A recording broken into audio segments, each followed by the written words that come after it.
Olá pessoal, tudo bem?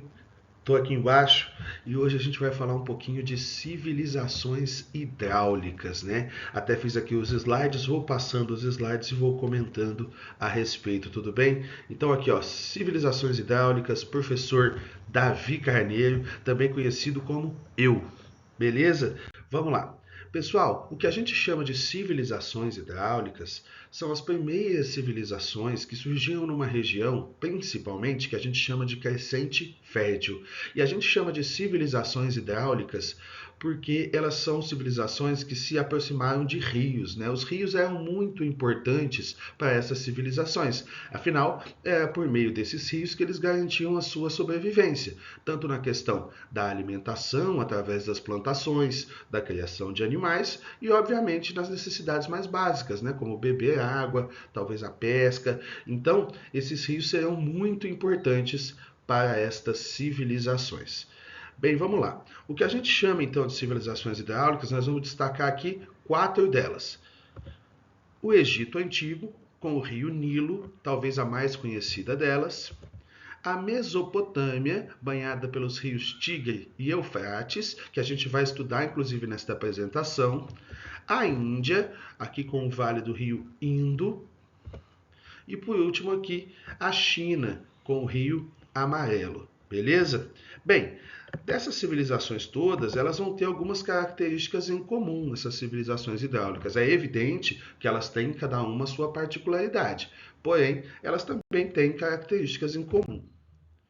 Que características são essas? Né? Falamos de povos politeístas, povos que acreditavam em mais de um deus. O politeísmo é muito comum nas civilizações mais antigas. Aqui a gente vê, por exemplo, os deuses egípcios. Outra coisa importante é a teocracia, né? Que é o tipo de governo aonde a religião comanda o Estado. Todo governo, todo Estado, ele é gerido com base na religião. É por isso que as pessoas responsáveis pela religião, os sacerdotes, aqueles que cuidam da religião, são sempre pessoas muito influentes, muito importantes nessas civilizações. Beleza? Aqui eu coloquei uma imagem que demonstra aí esse relacionamento entre deuses e governos, tá, nessas civilizações. Outra coisa importante das civilizações hidráulicas são as grandes construções. Eu coloquei como exemplo as pirâmides do Egito e os zigurates na Mesopotâmia. É outra característica importante dessas civilizações. Mais uma coisa que a gente pode falar é sobre os sistemas de irrigação. Essas civilizações vão desenvolver é, instrumentos e tecnologias para levar a água do rio para outros locais, principalmente para locais onde eles pudessem fazer plantações. Outra característica, né, aqui a servidão coletiva, é algo um pouco complexo, mas importante também. Para esses povos, para essas civilizações antigas, todas as terras pertenciam ao governante. Esse governante vinha a ser ele mesmo considerado um deus, afinal estamos falando de uma teocracia. Então, sempre se deve tudo ao governante. E por isso, a população tinha que prestar serviços gratuitamente para esse governo. Por quê? Porque esse governo representaria os deuses e todas as terras pertenceriam a eles. Então, tanto no Egito quanto na Mesopotâmia, a gente vai ter essa questão da servidão coletiva, pessoas trabalhando durante um período do ano para o governo. Outra característica muito importante dessas civilizações hidráulicas são os códigos de escrita. Afinal, essas civilizações elas vão desenvolver a escrita. A escrita, nesse caso, vai servir para muitas coisas, tanto para registro de impostos, para registro de leis, para registros religiosos. Tá? Então, essas civilizações vão começar com isso. A gente tem aqui um exemplo de sistemas de irrigação do Egito Antigo. Essa tábua aqui embaixo é a tábua da escrita cuneiforme, um tipo de escrita bastante utilizado na Mesopotâmia. Aqui a gente tem a escrita hieroglífica, a escrita egípcia, cada uma delas com as suas características peculiares. Tudo bem? Porém, a gente percebe esse desenvolvimento de formas de escrita nessas civilizações. Vamos falar um pouquinho agora sobre a Mesopotâmia. A Mesopotâmia, ela é uma região banhada por dois rios, o rio Tigre e o rio Eufrates. Inclusive o nome Mesopotâmia significa justamente meio de rios. Meso de meio, Potâmia de rios. Aqui no mapa a gente consegue perceber o rio Tigre e o rio Eufrates. E aqui no meio essa região que a gente chama de Mesopotâmia. Por ser banhada por dois rios, a Mesopotâmia é uma região muito disputada, é uma região muito importante, muito querida pelas pessoas.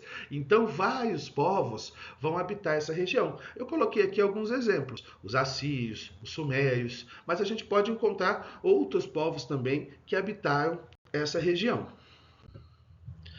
Quais são as características principais da Mesopotâmia? A gente começa então falando de cidades-estado. Cidades-estado são cidades independentes uma da outra. Na maioria do tempo, na Mesopotâmia, as cidades eram independentes, você não tinha um governo central. Então, cada cidade tinha o seu rei, tinha a sua organização, independente uma da outra. Tá? É um sistema muito diferente do que a gente tem hoje. Afinal, hoje a gente tem a nossa cidade e a nossa cidade depende do estado e do país, não é mesmo? Porque a gente tem um governo estadual, um governo federal. Agora, nessa região aqui da Mesopotâmia, nessa civilização antiga, você não vai ter esse governo central. Em alguns momentos, você vai ter alguns reis de determinadas cidades que conseguem conquistar outras cidades, como é o caso do rei Hammurabi, é o caso do rei Sargão, mas isso não acontece na maioria do tempo. Tá? Então, sempre que se fala em Mesopotâmia, a gente tem que lembrar dessa questão das cidades-estado, cidades independentes, cidades que não dependem uma da outra, cada uma tem a sua própria organização, o seu próprio rei. No caso das grandes construções, a gente vai falar dos zigurates. Os zigurates eram grandes construções que eram construções centrais na organização dessas cidades-estado. Esses zigurates, eles tinham várias utilizações.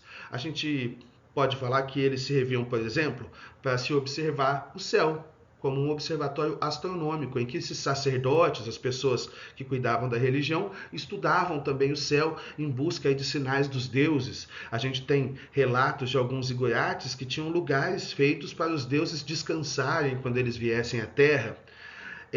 Os zigurates também serviam como depósito de grãos.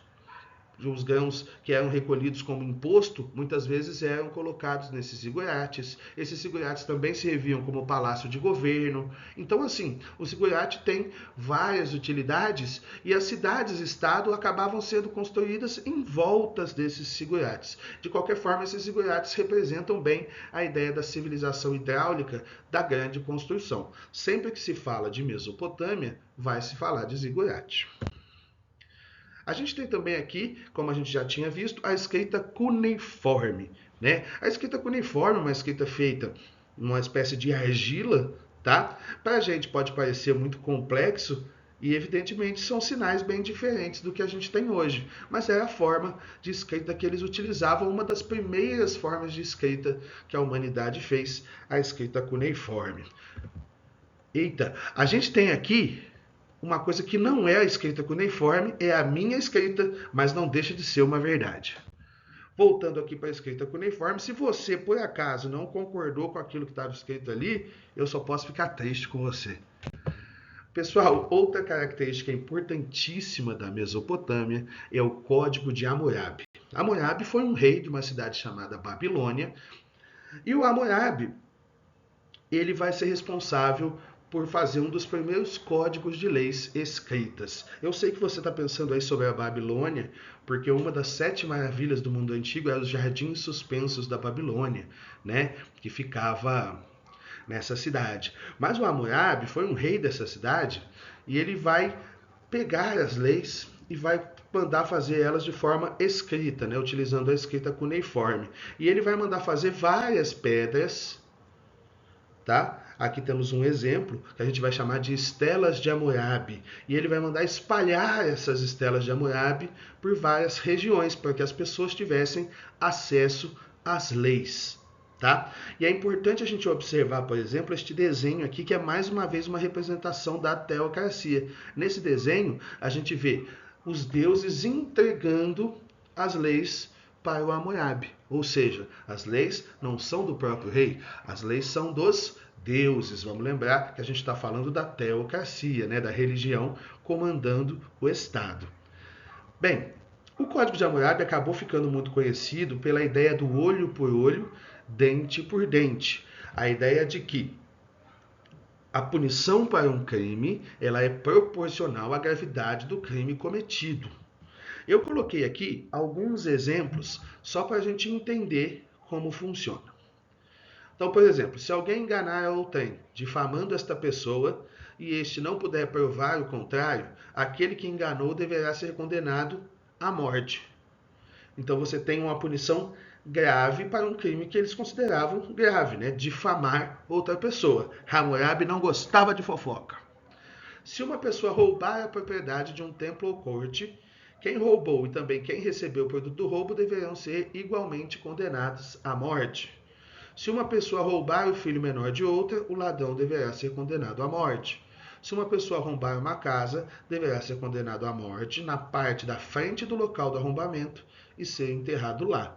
Então a gente vê essa questão das punições. A gente tem outros exemplos interessantes do Código de Hammurabi, né? Por exemplo, se você matar o filho de alguém, o seu filho poderá ser assassinado. Daí essa ideia do olho por olho, dente por dente, né? Um código bastante rígido, mas importante, né, por conta dessa ideia das punições serem proporcionais, né, de acordo com eles, ao crime cometido e também dessa ideia de se fazer leis escritas. De qualquer modo, é bem tenso, né, galera? Espero que vocês tenham gostado dessa rápida revisão aí sobre a Mesopotâmia e agora bora estudar. E para inspirar o estudo de vocês, vem aí Eu de Bigode. Beleza, pessoal? Um abraço, tchau, tchau.